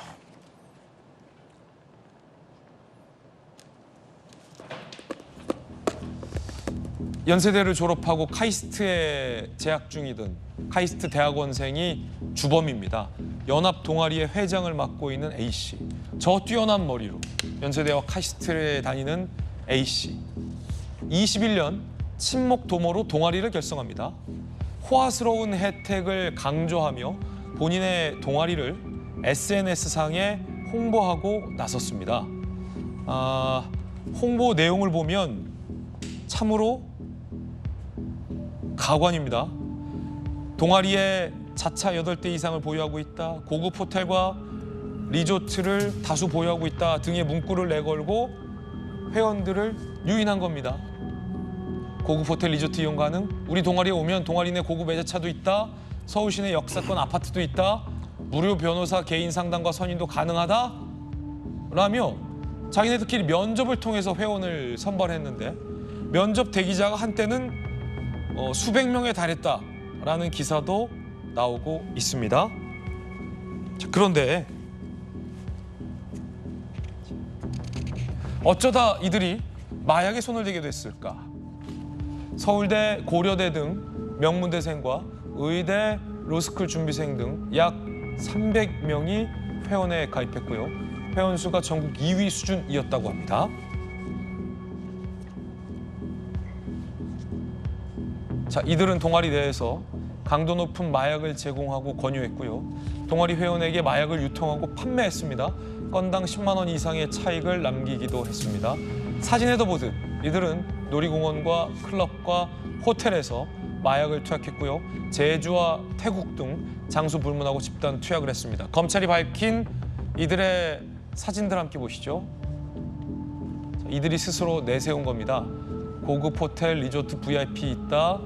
전국 어디든 놀러가기 좋다. 클럽도 놀러갈래? 호텔도 있고 외제차도 있다. 라며 동아리 회원을 유인하기도 했습니다. 김광삼 변호사님. 네. 아니 이들이 어떻게 어떤 자금이 있길래 고급 호텔과 리조트, 외제차 등등을 내세워서 이렇게 명문대생들을 포함해서 300여 명의 대학생들을 유인했고 이렇게 마약까지 집단으로 투약한 겁니까? 일단 동아리를 처음 만들 때는 그런 의도가 없었다고 그래요. 그런데 굉장히 동아리가 이제 대학생 동아리라는 자체가 우리가 생각할 때는 굉장히 경제 여유가 없잖아요. 그러면서 뭔가 뭐 봉사활동도 하고 아니면 자기들끼리 뭐 각자 돈을 내서 하는 그런 동아리였는데 아마 이 회장이 제가 볼 때는 집안으로 경제 여유가 있었던지 네. 아니면 이제 마약을 판매를 했단 말이에요. 그래서 가상화폐랄지 뭐 코인 이런 거래로 해가지고 이제 마약을 판매하면서 이제 거기서 수익을 냈었는데 그러면 거기에서 수익을 낸 걸로 한지 모르겠어요. 근데 기간이 아주 길지 않기 때문에 그 수익을 내 가지고 뭐 리조트 회원권을 산다든지 그거 뭐 고급 자동차를 산다는 건 제가 볼 땐 좀 어려울 것 같은데. 리조트 회원권이 한두 푼도 아니고 그건 힘들 것 같고요. 그렇죠. 그러니까 아마 처음부터 의도적으로 회원을 모집했는데 이제 학벌 따지고 외모 따지고 집안 따졌다는 거 아닙니까? 그러면 누구나 저 동아리는 굉장히 럭셔리한 동아리야. 그러면 난 들어가서 뭔가 리조트 VIP 이용하고 뭐 호텔도 이용할 수 있고 경우에 따라서 뭐 데이트하는데 고급 자동차까지 제공한단 말이에요. 그러면 그게 어떻게 보면 대학생들의 입장에서 보면 이게 로망이거든요. 근데 그 로망을 이루어진다고 하니까 저 동아리에 가입하기 위해서 줄을 서는 거예요. 줄을 서고 들어왔는데 이제 회장이라는 A라는 사람 자체가 이제 그 안에서 이제 마약을 판매하고 이제 처음 시작은 액상 대마로 시작했다고 합니다. 그러다가 LSD랄지 뭐 코카인이랄지 필러폰 이런 걸로 이제 된 거예요. 그러면서 집단 성관계도 하고 또 자기하고 같이 만났던 여자를 뭐 강요하고 협박하고 성관계 사진 촬영 찍은 거 가지고 또 이것까지 협박하고 아주 이제 일탈을 계속 일삼게 된 거죠. 그래서 결과적으로 보면 뭐 일망타진돼서 4명이 이제 구속이 됐거든요. 네. 그런데 우리가 정말 경각심을 알아야 할 것은 명문대생이면 그래도 대학교 다니면 어느 정도 인지 능력이 있고 이래서는 안 된다는 걸 다 알고 있음에도 불구하고. 지금 보면 카이스트 나왔고 서울대 나왔고 고려 나왔고 연대 나왔어요. 그렇죠. 어떻게 보면 자기 관리를 그래도 비교적 잘하면서 공부를 열심히 하는 사람들 아닙니까? 네. 그럼에도 불구하고 이런 마약의 어떤 유혹에 빠져서 같이 마약을 하고 판매하고 뭐 태국까지 원정 가서 마약했다는 거 아닙니까?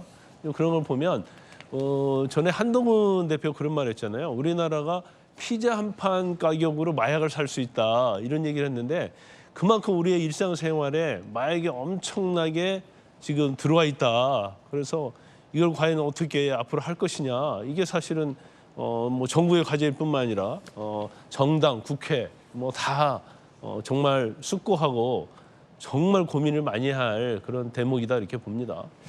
검찰이 수사를 해서 주범들을 붙잡고 수사 결과를 발표한 겁니다. 명문대생들이 가입돼 있는 이 럭셔리 호화 동아리 안에 마약이 숨어 있었다라는 것을 잘 수사해서 밝힌 건데 한동훈 대표가 법무장관 당시 시절에 검찰의 마약 수사 기능마저 박탈하려 했던 민주당을 비판하면서 이렇게 얘기한 바 있었습니다. 들어보시죠. 마약의 가격이 대단히 싸졌어요.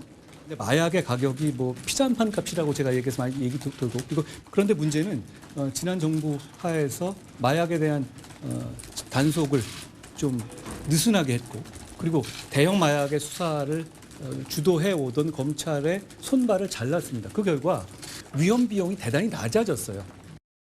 애들을 학교 보낼 때 마약 조심해라 부모들이 말하고 뭐 이래야 되는 나라가 되면 되겠습니까? 마약은 적법 절차는 지키지만 과하다는 소리가 나올 정도로 강력하게 단속해야 잡을 수 있는 거라고 생각합니다. 우리 검찰이 그렇게 해야 된다고 생각하고요. 자, 조겸 변호사님, 한동훈 법무장관이 당시에 경고했었어요. 경찰이든 검찰이든 마약을 잘 잡고 마약 범죄를 김관상 변호사님이 현역 검사일 때 마약 수사 잘했거든요. 마약 수사 잘하는 사람들은 많아야 된다. 피자 한 판 값에 우리 아이들이 마약할 수 있다. 학부모들이 애들 학교 보낼 때 마약 조심해라 라는 말 할 수 있다. 그 말이 마치 지금 이루어진 것 같아서 너무 우려스러운데 지금 검찰이 수사를 한 부분이에요. 뭐 검찰과 관련된 여러 가지 민주당의 비판도 있습니다만 애초에 민주당이 통과시켰던 이 검수안박법에 맞대응하는 취지로 한동훈 당시 법무부 장관이 시행령을 바꿨잖아요. 그래서 검찰이 마약 수사를 할 수 있게 됐고 결국 이 명문대생들의 마약 사건까지 검찰이 단속을 하게 된 걸로도 보여지는데 어떻게 보십니까, 조겸 변호사님? 글쎄요, 이 검경 수사권 조정과 이 지금의 이 마약 사건을 인과관계로 바로 연결시키기는 좀 무리는 있다고 봅니다. 그 이전에도 마약 사건은 주로 이제 경찰에 수사해 왔고요. 검찰의 특정 부분에 대해서 이제 수사를 하는 부분이 있었고, 그때 검경 수사권 조정 문제였고, 그래서 검찰이 다시 마약 수사권을 갖고 왔기 때문에 검거할 수 있었다. 이렇게 단선적으로 연결시키는 건 좀 무리가 있다고 봅니다. 어찌됐든 뭐 마약 범죄의 심각성이라든가 또 일상으로 많이 들어왔던 부분에 대한 경각심을 갖는 건 대단히 중요하다고 보고요. 지금 마약 수사 체계가 그 이후에 수사권 조정위에 시행령으로 검찰이 수사하는 부분이 있고 네. 또 경찰은 경찰대로 마약 수사 인력을 많이 보강해 놓은 상태입니다. 단적으로 똑같은 비교를 하자면 이번에 이 세관 이 마약 사건 일망타진하는데 영등포 경찰서 수사과장이 역할을 했지 않습니까? 근데 오히려 이 정부에서 어떻게 했습니까? 여기 수사 외압 문제가 지금 결부돼 있습니다. 그러니까 이 수사의 어떤 본질적인 마약 사건의 본질적인 부분을 잘 들여다보고 이 인천 세관의 세관 사건은 사건대로 이 사건은 이 사건대로 지금 현재 시점에서 우리 마약 수사의 어떤 체계나 검경의 어떤 협조 관계 또 만약 이번에 인천 특히 세관이 수사 외압 문제 같이 이 적법한 수사에 관련해서 어떤 권력의 외압이 들어간 이런 문제 또 같이 봐야 될 중요한 문제라고 생각하고요. 이거를 정치적 문제로 비화시키지는 말았으면 좋겠습니다. 네, 안영환 의원님, 정치권에서는 이번 마약 사건을 계기로 또 한 번 논란이 붙을지도 모를 것 같은데, 그러니까 경찰도 마약을 잡고 검찰도 마약을 잡게 쥐를 잡는 고양이를 쥐를 잘 잡는 고양이가 여러 마리면 마약 범죄가 근절될 수 있는데 왜 이것을 한쪽 기관을 못하게 하고 한쪽 기관으로만 몰아주느냐의 논쟁이거든요. 이미 한동훈 대표가 얘기했던 것처럼 우리 아이들 일상으로 이렇게 마약은 피자 한 판 값에서 살 수 있는 상황이 돼버렸고 일은 벌어졌고 고양이를 몇 마리 둘 것이냐의 문제 같은데 어떻게 보십니까? 글쎄 이제 뭐 검경 수사권 조정까지 확대해서 볼 문제인지는 저도 의아합니다만 어찌됐든 그러나 과거에 검찰이 마약 수사를 주도했던 건 사실입니다. 과거에요. 특히 대형 마약 사범들에 대해서는 검찰이 주도를 해서 잡았고요. 그 검찰이 마약 수사 능력은 경찰보다 뛰어난 게 사실입니다. 저도 뭐 검찰 출입해봤지만은 대형 마약 사범들은 대개 검찰에서 검거를 해왔었습니다. 그런데 이제 검경 수사권 과정에서 그게 경찰로 넘어갔고요. 현재 이제 검경 수사권의 가장 큰 문제는 경찰의 업무가 지금 과중해졌다는 겁니다. 경찰의 수사 능력 대비 업무가 지금 과중해졌어요. 물론 경찰은 이런 이야기를 할 겁니다. 지금 초기니까 그렇지만 나중에 정상화될 수 있을 것이다. 하지만 현재 상황에서는 굉장히 어려운 게 그러니까 어떤 사건이 하나가 터지면은 처리 기간이 굉장히 늘어졌습니다. 네. 과거에 비해서. 그런 선상에서 지금 이야기가 나온 것 같고요. 거듭제 이야기는 되지만 과거 대한민국은 마약의 청정 지역이었습니다. 그렇기 때문에 전 세계의 마약 사범들이 한국을 유통지가 아닌 경유지로 써요. 그러니까 한국인들에게 뭐 우리 많이 그런 사건 터지지 않습니까? 여행객들에게 마약 좀 가지고 한국 가라. 그럼 한국에서 그 넘겨서 또 해외로 넘깁니다. 왜? 한국은 청정 지역이기 때문에 한국에 입국한 사람들에 대해서는 마약에 대한 그렇게 검색이 심하지 않았었거든요. 그런 청정 지역인데 이제 우리가 청정 지역이 아닌 오염지대로 지금 가고 있지 않나 싶어 굉장히 우려가 되고요. 특히 이제 대학생들이 저는 동아리가 저런 뭐 외모 학벌 집안으로 뽑는 동아리 있었다는 것도 깜짝 놀랐고요. 또 그렇게 모집된 학생들이 마약을 하고 또 점점 마약에서 이득까지 노리면서 마약 기업화되고 있다는 것에 대해서 참 충격입니다. 이번 사건을 계기로 대학생들 젊은 층의 마약 사범에 대한 또 마약 문제에 대한 경각심을 다시 한번 일으켜야 될 것 같고요. 이에 대한 면밀한 조사가 필요할 것 같습니다. 네, 이 동아리 회원들 간의 말맞추기 정황도 드러났습니다. 들어보시죠. 오빠가 뭐 어디까지 말했나. 근데 오빠 입장에서는 우리한테 약 팔고 뭐 주고 이런 거 최대한 안 말하는 게 좋아. 왜냐면 그거 말할 때마다 형량 늘어나는 거니까. 오빠 입장에서는 스키장 말하는 거지. 그래, 나 나중에 그게 필로폰이었던 거 1년 뒤에 알았어. 나는 그게 뭔지 끝까지 안 알려줬잖아. 그래서 우리는 진짜 몰랐어. 모르는 게 맞아. 그러니까 일단은 모르고 있다고 하면 돼.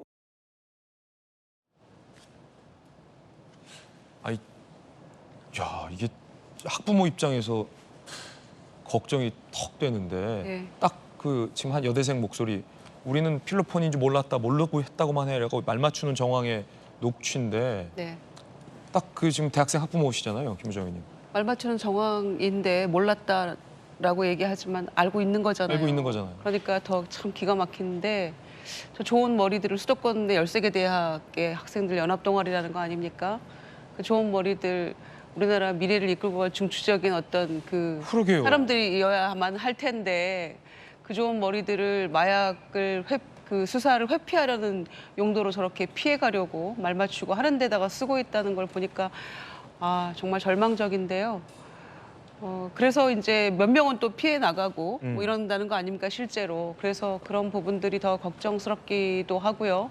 지금 다른 건을 수사하다가 이 사람의 의심스러운 계좌를, 그 동아리 회장의 계좌를 발견하고 연결 찾다 보니까 이제 이거를 찾게 된 거잖아, 이 동아리를. 그러니까 지금도 발견되지 않은 수많은 다른 어떤 동아리 내지는 그런 모임들이 있을 거라는 생각에 이르게 되고요. 이게 어디 비단 뭐 수도권뿐일까 이런 생각도 들고요. 그래서 정말 걱정인데 이제는 뭐 대학, 뭐 심지어는 어린 아이들까지도 뭐 길거리에서 학교 앞에서 나눠주고 지난번에 그런 일도 있었잖아요. 맞아요. 그러니까 누구도 지금 이 피해자가 될 수 있다는 이런 그 위험성을 내포하고 있기 때문에 정말 철저하게 잘 수사해서 뿌리를 뽑아야 되지 않나 이런 생각이고요. 또 뭐 경찰, 검찰 할 것 없이 특히 이 마약에 관련된 부분에서만큼은 전부 다 한마음으로 조금 수사해서 맞습니다. 일망타진하는 방향으로 가야 되지 않을까 생각합니다. 특히나 이 연합 동아리의 회장을 맡았던 주범, 다른 범죄 혐의도 있는 것으로 드러났습니다. 앞서 김광산 변호사님께서 잘 설명해 주셨는데 2022년 7월 연합 동아리 소속의 여성 회원 B 씨에 대해서 협박 혐의로 피소, 검찰에 송치가 됐어요. 지난 4월에는 여자친구 C 씨를 폭행하고 협박하고 마약 투약 혐의로 기소되고 1심 징역 3년을 선고받기도 했습니다. 김광산 변호사님, 검찰 관계자가 이번 사건을 수사한 검찰 관계자가 대형 마약 조직이 대학가의 마술을 뻗치고 있다, 이런 의미심장한 말을 마지막에 했거든요.